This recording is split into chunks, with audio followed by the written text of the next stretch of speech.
Welcome to Surfing Netflix. This is a series where I sit down and surf Netflix. What I want to achieve with these sort of videos is to surf Netflix. I'm making this video in the attempts to simulate that experience that a lot of people have with dogshit pieces of media. You might say this is a hack way of reviewing things. That's the key idea here. Now let's just get into this, shall we? Oh, got a sore throat again. Night 3. Those are the reminders of previous episodes, which we don't need to revisit, do we? Oh my god, it always happens. He's such a fucking hack that he can't even find the film he's supposed to be reviewing. I'm also really tired. What the... Oh, it's taken me to the... Gone to the nether. Oh, the fuck. Tonight I will be shut up. For God's sake. Tonight I will be watching... Oh, Rebecca's Friday. Oh, tonight I'm watching His House, apparently. If it doesn't work, it's just fucked, innit? Hang on, is it a horror film? Oh, it's a horror film, fair enough. Bring it on! The big black cock. Nice opening, to be fair. Nice and simple. Maybe the BBC, maybe it's them, maybe it's their doing. Maybe they aren't that bad, after all. Yeah, at uni. What do you guys think of racism? Because me personally, I don't really think... I think it's not on, really, in my opinion. I don't think it's not helpful, but you can just make your own decision in the comments, because I'm curious to know your opinions. Do you speak English?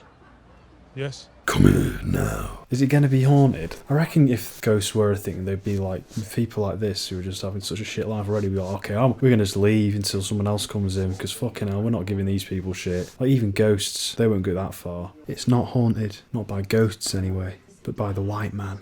It's such a miserable place, urban England. Like, I come to this dry, fucking mundane city. The fact that it's BBC and it's an independent film does imply there's a bit more to it than just the usual Netflix pandering. I wonder how they're going to interweave the horror. I wasn't completely kidding about it being haunted by the white man, because it's the fucking hell. Like, just the horror of the situation being the horror aspect of the film. Clever idea.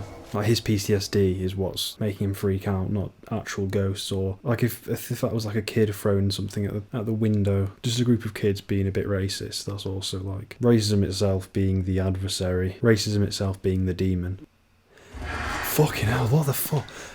Right, it's easy to startle me, right? It's fucking really easy. Jump scares are bullshit. Like this, a film like this with this subject matter shouldn't have jump scares in it. If it's crossing over with horror, it should have more sophisticated style of horror. Like, Get Out doesn't have that many jump scares, does it? It has one at the start, but most of the horror is subtle and suggested, and down to like the performances and the mystery. Is like, I think maybe if it's the ghosts of like the people who are in the exact same position as these people, who've come to this same house, same neighbourhood, not being able to integrate into society, not being allowed to integrate, or they just haven't survived. The ghosts of those people are here. The ghosts of all the other refugees who've been fucked over by this system. I don't know anything about the specifics of how the government deals with refugees. I don't know how authentic this is. I'm just taking the film at its word. There's always like the creepy grandma who's always staring, but in this, like, she's a racist grandma maybe, and that's why that's the horror aspect. Maybe I'm just talking shit. You one of them refugees? Like, I don't know if people talk like that.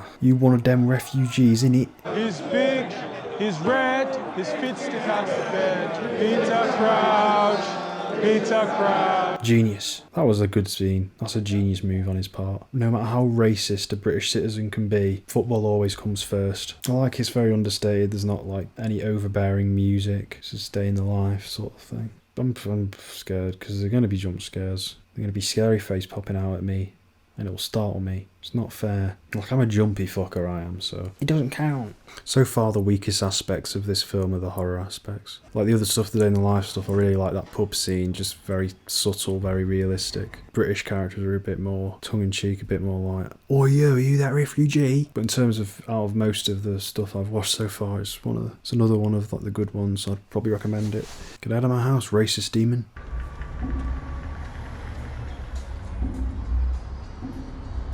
I'm pretty sure I'm detecting some temp music of Under the Skin.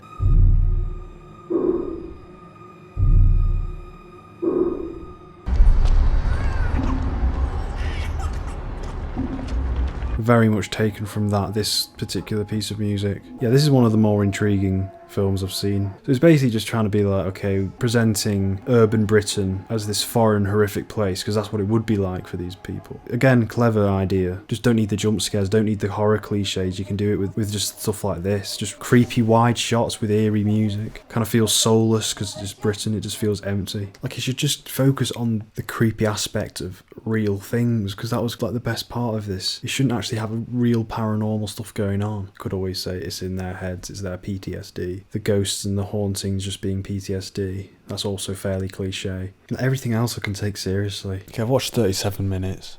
I think we're well past the first act now, so I'm going to stop here and recommend. From what I've seen so far, I think I'd recommend that. More interesting because of how it's depicting the refugee issue. The horror surrounding the things that are set in reality was way more interesting than the paranormal horror. But obviously the paranormal horror is like metaphorical for survivor's guilt, and all sorts of those things, and being forced into these places where you don't belong and all that thing. I'm not sure if I'll I think I might actually finish that one day.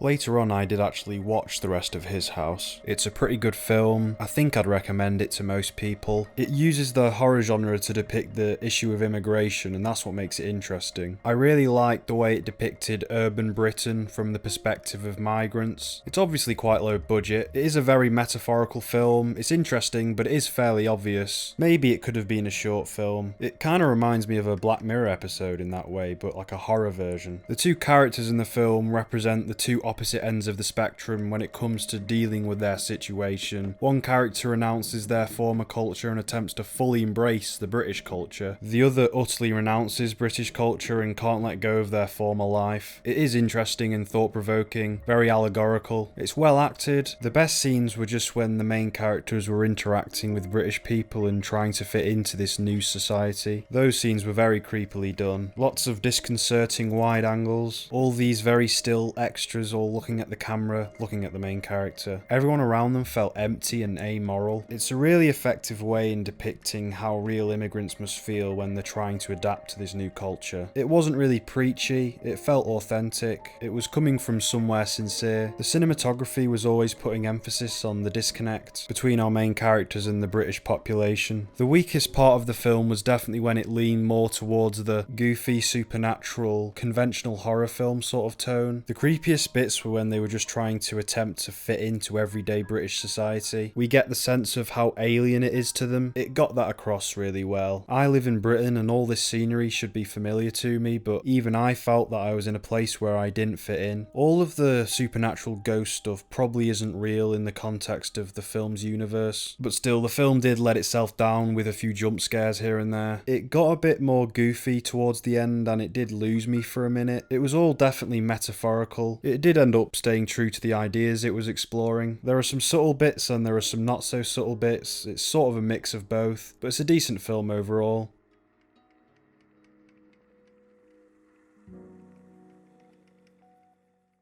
Okay, I'm gonna watch Dark now, which I think is also kind of a horror film. Horror show. It's I think it's German. You one of them refugees? Okay, that was pretty good to be fair. I was very tired during, and it is quite a dreary tone, so it didn't really help me, but yeah, that'd be a show that I'd continue watching probably, if I was a normal person. It's a bit like Stranger Things, though it has a much more sinister tone. It's hinting at time travel themes and parallel universe sort of things that I do really find it quite interesting, like interdimensional shit. Bits of it reminded me a little bit of Twin Peaks. One theme of it, of the first episode in particular, reminded me of Twin Peaks. But yeah, I would recommend that. The acting was good, much better than most I've seen so far. Yeah, that's one of the better shows. Good tone, very nice area. I mean, lots of them have very nice areas, but I suppose because this is the one that's least familiar, it feels sort of original, I guess. I'm gonna watch something a bit more vaginal detoxing.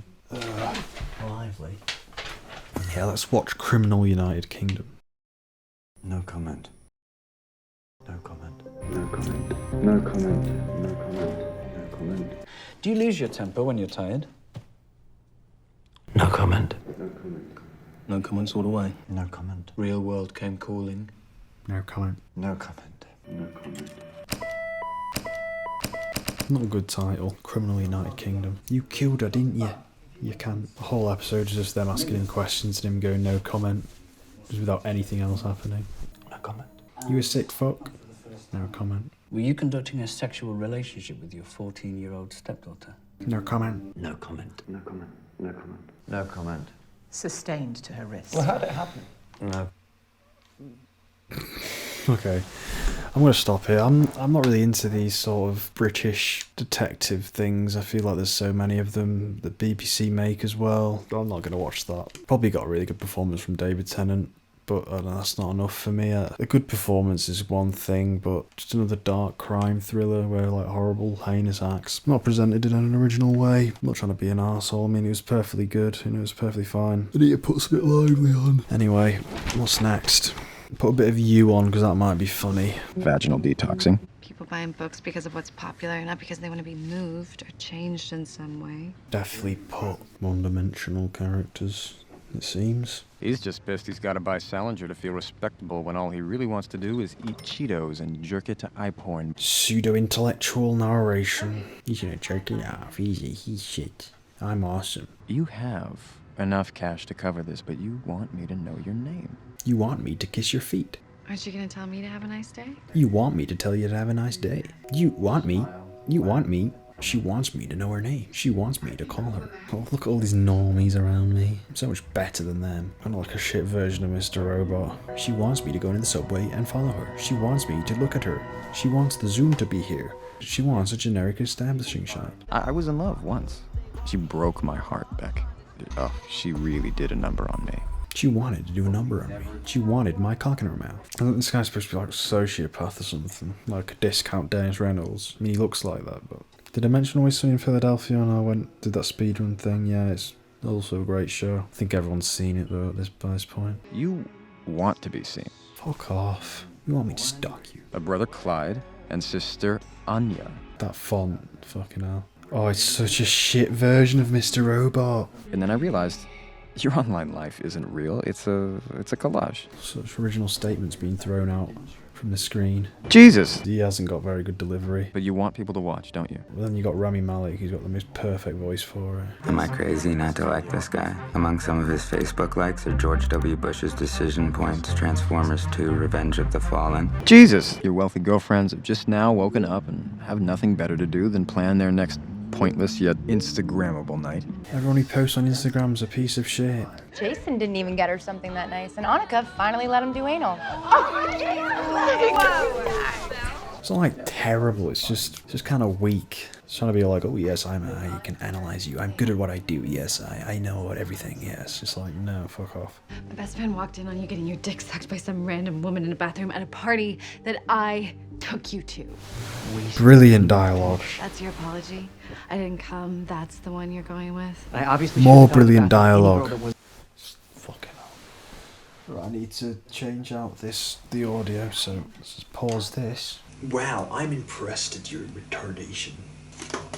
Right, back to it. Notice the logo, the title, whatever. It is just your average you, but it's got a big slash in the middle, a big fracture, just to imply that there's more to this. There's some sinister things going on, you know, some devilish things that might commence. You don't know what's going to happen. I don't have time to keep hooking up or whatever it is you're even capable of. Whatever it is. You're so, like, obvious, the most obvious kind of, like, loser boyfriend. I was wasted. I didn't even finish. I gotta do some cocaine, babe. Thing is, with Mr. Robot, there's some sympathy for him, and there's this kind of awareness that, okay, you kind of know he's a bit miserable and pathetic. The book title has the word desperate in it, and you don't want to think of yourself as a desperate character, Beck, because you're the opposite, babe.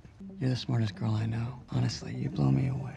More great dialogue. So he's a bit of a chad. But the guy outside's an incel. Yeah, don't take me over like last time. Gluten-free crust, not from that vegan place. He just walks away on his phone being like, I've got lunch with the president. I'm actually a killer. Like, I'm good looking, but I'm also a killer. I'm so sad. I just had empty sex again. Oh, I see what's happening here. And he's going to be like, oh, let's have a look. I am unfamiliar with this technique. So you didn't finish. There's hope after all. We have entered a fantasy sequence. Yeah, he's like having a wank outside. I fucking knew it! Hey, old lady. Just hands her in the face with his jizz-covered hand. Again, it's good. It's a female demographic. Like, oh, sexy serial killer boyfriend. Oh, yes, please. He's just a bit too pathetic for that. He's using Instagram too much. It's kind of fucking stupid, really, if you think about it. I know, he's just a fucking idiot. Oh, that guy wants to buy Starbucks because he wants to be noticed. He wants me to notice me buying that Starbucks. This kid is smarter than, like, everyone I know. It just tells you something about America, doesn't it? No one wants to educate themselves with these amazing books. Come on, I'll show you where we keep the good stuff. This is the good shit. What's in there? Mein Kampf. It's the cage. I didn't ask for a cage match. If the zombies come, this is where I'm hiding. That'd be cool, wouldn't it? If the zombies are in it, that'd make it a bit more interesting.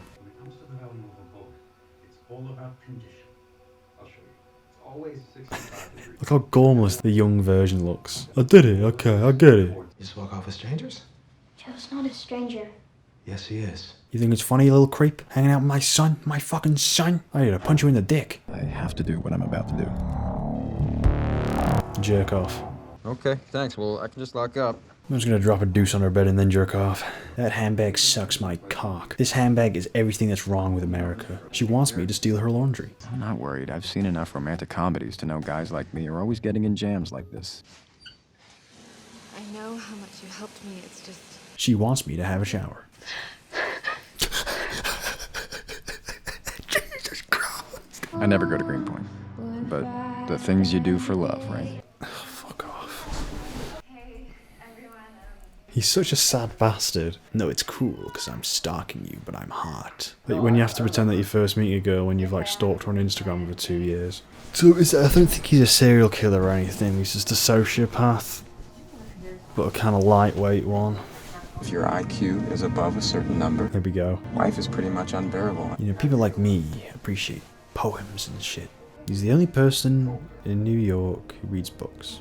I get what it's going for. It's like I'm oddly quirky, or I'm a bit sociopathic, or I'm a bit numb to things, but you know, I'm a bit of a stalker. I thought it was going to be like full on, like, maybe it is, maybe he is a serial killer. We haven't got to the end of it yet. It's going to be the end of episode, bang, whatever, teaser, whatever.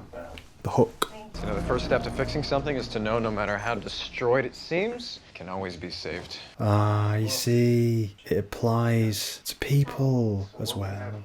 I'm broken. Hit him back, bro. Hit him back, bro. Sounds great. I can call between meetings to see if you're available. Available. This is gonna take us next level. Next level. It's so overacted. No offense. We discussed this. He's fixing the book and he's fixing the guy, the Chad. I'm gonna pound his dick off and fix him. Get rid of all his testosterone. What the hell is this? I got you a present. No, please. You don't have to get me anything. Shut up. Please, please. We could get a drink sometime. She wants a drink. But I still can't find my phone. I know. She wants to find her phone.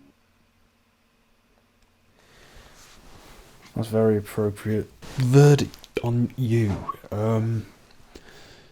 It was okay. No, it wasn't. But I feel like I kind of mentioned everything whilst watching it.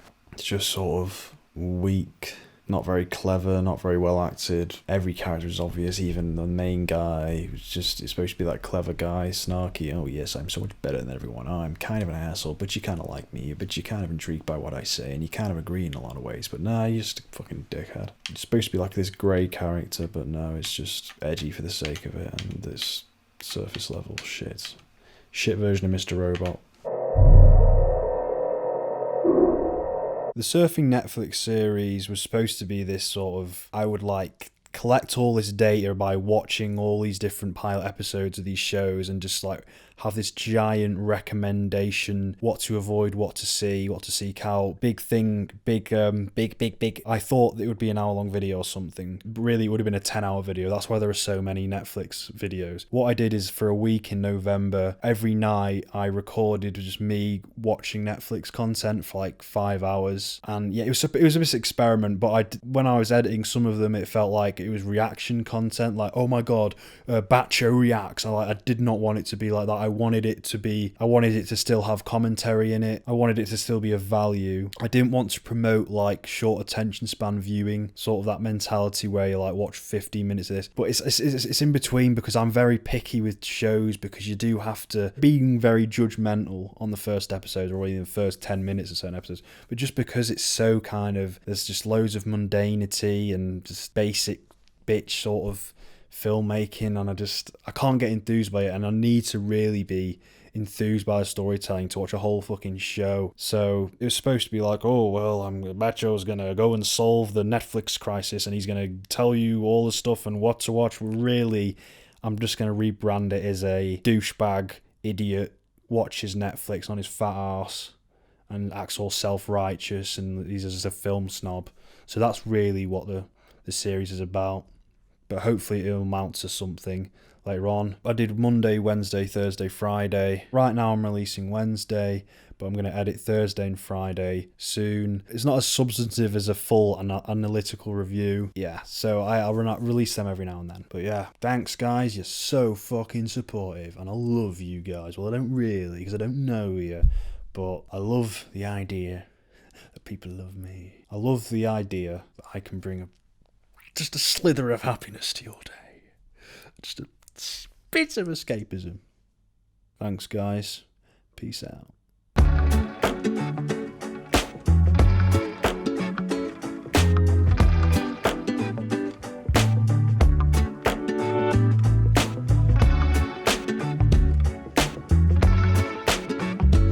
Jesus,